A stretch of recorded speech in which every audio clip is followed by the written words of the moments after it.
not for the dead ones.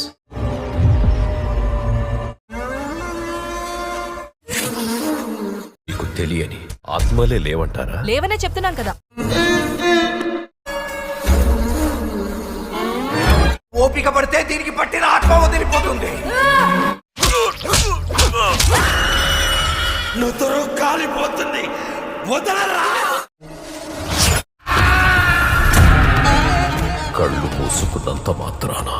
नमस्कार दोस्तों, एक बार फिर से स्वागत है आपका मेरे YouTube channel movie decoder Hindi में। और आज हम जिस फिल्म को डिकोड करने वाले हैं उसका नाम है ईशा, जो साउथ की एक बेहतरीन हॉरर फिल्म है जिसका क्लाइमेक्स देखकर आपका दिमाग हिल जाएगा। तो चलिए फिल्म शुरू करते हैं। फिल्म शुरू होती है कुछ स्कूली बच्चों से जो आपस में कुछ भूत प्रेत की कहानियां सुनाते हुए स्कूल से निकल रहे होते हैं। उनमें से एक लड़की उन्हें बताती है कि मेरी दादी ने मुझे बताया था कि उनके पड़ोस में एक लड़की ने फांसी लगा ली थी और भूत बनने के बाद उसने अपने दोस्तों को भी फांसी लगाने पर मजबूर कर दिया था। और वो लोग आपस में बात करते हैं कि क्या भूत सच में होते हैं। फिर सीन बदलता है और हमें एक सुनसान शमशान घाट दिखाया जाता है जहाँ पर एक छोटी लड़की अजीब हालत में अचानक से आ जाती है, जैसे उसके ऊपर किसी आत्मा का कब्जा हो। फिर वह अलग अलग कब्रों पर कभी बैठती है, कभी लेटती है और कभी कभी लेट जाती है। और वहीं दो औरतें उसे ये सब करते हुए देखकर रो रही होती हैं। फिर सीन बदलता है और एक आदमी उन दो औरतों को एक बाबा स्वामी जी की बड़ी बड़ी बातें बता रहा होता है और वह उनसे कहता है कि मैं उन स्वामी जी से आपकी मुलाकात करा दूंगा, आपकी बच्ची ठीक हो जाएगी। तभी वहाँ पर स्वामी जी आ जाते हैं और उसे ठीक करने की बात कहते हैं। फिर स्वामी जी उस पर कुछ जादुई क्रियाएं करते हैं और वो लड़की होश में आ जाती है और इन क्रियाओं में वो उसे कोड़ों से भी मारते हैं। और फिर सीन बदलता है और हमें दिखाया जाता है कि वो लड़की मर चुकी होती है और उसकी माँ रो रही होती है और वहाँ पर चार लोग अलग से खड़े होते हैं जो ये देखकर परेशान हो रहे होते हैं। फिर सीन बदलता है और हम एक सो रही लड़की को देखते हैं जो किसी आहट की वजह से उठ जाती है और वह उठकर देखती है तो उसे सीढ़ियों पर कुछ खून के पैर के निशान दिखाई देते हैं, जिसे देखकर वह डर जाती है। वह उन निशान के पीछे जाती है तो उसे वही मरी हुई लड़की बहुत डरावनी हालत में दिखती है और वह लड़की डर से अचानक उठ जाती है क्योंकि यह एक सपना होता है। फिर सीन बदलता है और वह अपने सभी दोस्तों को बता रही होती है कि उस बच्ची को वह बचपन से जानती थी जिसे कल उसे सपने में देखा था। और ये सब वही दोस्त होते हैं जिन्हें हमने पिछले सीन में एक साथ खड़े हुए देखा था। वह लड़की बोलती है कि ये सब अंधविश्वास के कारण हुआ है, उस बच्ची में कोई भूत नहीं था। फिर चारों दोस्त मिलकर इस अंधविश्वास का पर्दाफाश करने की कसम खाते हैं। फिर सीन बदलता है जिसमें हमें वही बाबा स्वामी दिखाया जाता है जिसे हमने पिछले सीन में बच्ची को मारते हुए देखा था। और वह दूसरे आदमी से पूछता है कि आज कितने लोग लाए और उनकी बातों से हमें ये पता चलता है कि वो लोग ये सब पैसों के लिए कर रहे होते हैं। तभी वो दूसरा आदमी बोलता है कि मैं कुछ लड़कियां लेकर आया हूँ। और जब वो लड़कियां आती हैं तो हम देखते हैं कि ये वही लड़कियां होती हैं जिन्होंने मिलकर कसम खाई होती है कि इस अंधविश्वास का हम पर्दाफाश करेंगे। तभी बाबा आश्रम से बाहर निकलता है और एक भूत से ग्रस्त लड़की का इलाज करने के लिए, और वो दोनों लड़कियां इस सीन का वीडियो बनाने लगती हैं। तभी उन्हें स्वामी का एक शिष्य वीडियो बनाते हुए देख लेता है और वो दोनों वहां से भाग जाती हैं। और फिर सीन बदलता है और हम देखते हैं कि उस स्वामी बाबा को कुछ पुलिस वाले पकड़कर ले जा रहे होते हैं और इसी तरह वो चारों लोग कई लोगों का पर्दाफाश करते हैं। फिर एक दिन चारों दोस्त एक कैफे में बैठे होते हैं जहाँ उन्हें एक लड़की बताती है कि वह माँ बनने वाली है और वो अपने दोस्तों को बोलती है कि मुझसे शादी करने के कारण मेरे सास ससुर ने अपने बेटे को घर से निकाल दिया। वहाँ पर कई इमोशनल बातें होती हैं और फिर सीन बदलता है और फिर हम देखते हैं कि वो चारों लोग अपने अगले टारगेट की बात कर रहे होते हैं जो कि एक अमेरिका का न्यूरोसर्जन डॉक्टर होता है। वो लोग वीडियो में एक पैरानॉर्मल घटना देख रहे होते हैं जो उस डॉक्टर से संबंधित होती है और वह उसकी बीवी होती है। तभी उनमें से एक लड़की बोलती है कि हमें अब ये सब नहीं करना चाहिए, लेकिन बाकी लोग उसकी बात नहीं मानते और वो लोग उसे एक्सपोज करने की कसम खाते हैं और चारों लोग गाड़ी में बैठकर फिर निकल जाते हैं। फिर हमें एक गाँव दिखाया जाता है जिसमें एक आदमी भगवान के सामने बैठकर अपनी बच्ची के ठीक होने की दुआ मांग रहा होता है और वह उसे लेकर एक बाबा के पास जा रहा होता है। फिर हम देखते हैं कि वो चारों दोस्त हाईवे पर कार से आ रहे होते हैं और सामने एक आदमी अपनी बीवी और बच्चों के साथ आ रहा होता है और दोनों के बीच एक्सीडेंट होने ही वाला होता है, लेकिन वह बच जाते हैं। तभी बाइक वाला अपनी बीवी से बोलता है कि बाल बाल बच गए, लेकिन जब उसकी बीवी कोई जवाब नहीं देती और जब वो पीछे मुड़कर देखता है तो उसकी बीवी हाईवे से नीचे गिरकर पत्थर से टकराकर खून से लथपथ पड़ी होती है। और तभी हम देखते हैं सामने से एक ऑटो वाला आ रहा होता है जिसमें वही आदमी होता है जिसे हमने पिछले सीन में भगवान से अपनी बेटी को ठीक करने के लिए प्रार्थना मांगते हुए देखा था। वह उसकी मदद करने की कोशिश करता है, लेकिन जैसे ही वह उस औरत के पास जाता है वह मर चुकी होती है। फिर हम देखते हैं कि कि वह आदमी अपनी बेटी को लेकर उस अमेरिकन डॉक्टर के पास पहुंचता है जो अब आत्माओं को ठीक करने वाला बाबा बन चुका है। और पीछे से वह 4 दोस्त भी वहां पर पहुंच जाते हैं और वह डॉक्टर बाबा उस लड़की को एक लड्डू खिलाकर बोलता है कि इसके अंदर कोई आत्मा नहीं है, इसे यहाँ से ले जाओ। तभी उस लड़की का बाप उन चारों दोस्तों को देखकर अचानक उनके ऊपर हमला कर देता है, लेकिन तभी वह डॉक्टर बाबा उसे पकड़कर वहां से ले जाता है और उन चारों से पूछता है कि तुम लोग कौन हो। वो लोग अपने बारे में बताते हैं। फिर डॉक्टर बाबा अपने बारे में उन्हें बताता है कि उन्होंने ये काम करना क्यों चालू किया, लेकिन वो चारों दोस्त उनका विश्वास नहीं करते हैं। फिर डॉक्टर बाबा उन्हें ये साबित करने का वादा करता है कि आत्माएं सच में होती हैं। फिर डॉक्टर बाबा उन चारों को एक शापित घर के पास ले जाता है और उनसे शर्त लगाता है कि अगर तुम लोग 3 दिन इस घर में रह जाओ तो मैं ये काम छोड़ दूंगा और जो तुम लोग कहोगे मैं वही करूंगा। और वो चारों ये शर्त मान लेते हैं और उस घर के अंदर चले जाते हैं। और पहले ही दिन उनमें से एक लड़की को वहाँ पर डरावनी और अजीब चीजें दिखाई देती हैं, जैसे एक आदमी किसी दूसरे आदमी को हथौड़े से मारते हुए दिखता है, एक आदमी की लाश लटकते हुए दिखती है और एक आदमी की लाश उसे छत पर पड़ी हुई दिखती है। ये सब देखने के बाद एक लड़की अपने पति से यहाँ से चलने के लिए बोलती है, लेकिन वो ये सब भ्रम कहकर टाल देता है। और बाकी 2 लोगों के साथ भी कुछ डरावनी दृश्य होते हैं। फिर हमें एक गुफा दिखाई जाती है जहाँ पर एक इंसान के रोने की आवाज आ रही होती है जो बहुत ही डरावनी होती है और ये वही आदमी होता है जो अपनी बेटी को ठीक कराने आया होता है। और वहाँ हमें पता चलता है कि उसके अंदर उसी औरत की आत्मा आ जाती है जो हाईवे से गिरकर मर गई थी और अब वह उन चारों दोस्तों और डॉक्टर बाबा को भी मारना चाहती है। फिर उसी रात जब वो चारों उस शापित घर में सो रहे होते हैं तो एक लड़की को कुछ जलने जैसे बदबू आती है जिससे उसकी नींद खुल जाती है और वह उठकर देखती है तो उसे एक लड़की जली हुई और बहुत ही डरावनी लड़की दिखाई देती है, जिसे देखकर वह काफी डर जाती है। फिर दूसरी लड़की को भी कुछ ऐसी ही डरावनी चीजें दिखाई देने लगती हैं और जब वो लोग चेक करते हैं तो उन्हें बाथरूम में कुछ हवन जैसा जलता हुआ मिलता है, जिससे उन्हें ये लगता है कि यहाँ पर कोई भूत या आत्मा नहीं बल्कि ये किसी की चाल है हमें डराने के लिए। फिर अगले दिन वो चारों दोस्त उस डॉक्टर बाबा पर इल्जाम लगाते हैं कि ये सब तुमने हमें डराने के लिए किया और उन यंत्रों को मिटवा देते हैं। फिर वो चारों जंगल में घूमने के लिए निकल जाते हैं जहाँ उनमें से एक दोस्त पर कुछ कुत्ते हमला कर देते हैं और वो पहाड़ से गिर जाता है। और वहीं एक तरफ वो आदमी अपने आप को गुफा से छुटाकर भाग जाता है अपने बीवी बच्चों से मिलने के लिए, क्योंकि उसके अंदर उस औरत की आत्मा आ चुकी होती है। फिर हम देखते हैं कि जो लड़का पहाड़ से गिरा होता है वह रात में वापस आ जाता है और वह लड़की फिर से उससे कहती है कि हमें यहाँ से चलना चाहिए। और जैसे वह दरवाजा खोलने जाती है दरवाजे पर जोरदार डरावनी दस्तक होती है और ये वही आदमी होता है जिसके अंदर उस औरत की आत्मा होती है। और वो चारों दोस्त डरकर भागकर जंगल में पहुंच जाते हैं और वो आदमी भी उसका पीछा करते हुए जंगल में पहुंच जाता है। तभी डॉक्टर बाबा वहां आकर उस आदमी को फिर से अपने वश में कर लेते हैं और वो डॉक्टर बाबा उन चारों को बताता है कि कैसे तुम लोगों की गलती से उस औरत की जान चली गई थी और वही औरत उस आदमी के अंदर है और तुम लोगों से बदला लेना चाहती है। लेकिन वो चारों इस बार भी डॉक्टर बाबा पर विश्वास नहीं करते और रात में इस बार उनमें से एक लड़के को बिना सर की औरत दिखती है जिसे देखकर वह भयानक डर जाता है। और तीसरी सुबह हम देखते हैं कि उनके साथ कुछ अजीब और डरावनी घटनाएं होना चालू हो जाती हैं, जिसमें से एक एक करके 3 लोग मारे जाते हैं। और एक तरफ हम देखते हैं कि वो डॉक्टर बाबा किसी तरह की तांत्रिक क्रियाएं कर रहा होता है। फिर डॉक्टर बाबा हमें आते हुए दिखाया जाता है और वो उस लड़की को बताता है कि तुम लोग उस रोड एक्सीडेंट में 3 दिन पहले ही मर चुके थे। और डॉक्टर बाबा जो वो तांत्रिक क्रियाएं कर रहे थे वो उन चारों दोस्त की आत्माओं की शांति के लिए था। इस फिल्म का क्लाइमेक्स जबरदस्त है। ये फिल्म हमें बताती है कि अगर इस धरती पर भगवान है तो भूत भी है, लेकिन अंत में वो लड़की इस धरती से विदा लेने के लिए मना कर देती है और यही हमें पता चलता है कि इसका अगला भाग भी आ सकता है। तो अगर आपको ये एक्सप्लेन वीडियो पसंद आई हो तो वीडियो को लाइक करें, चैनल को सब्सक्राइब करें और तब तक के लिए मिलते हैं नेक्स्ट वीडियो में। धन्यवाद।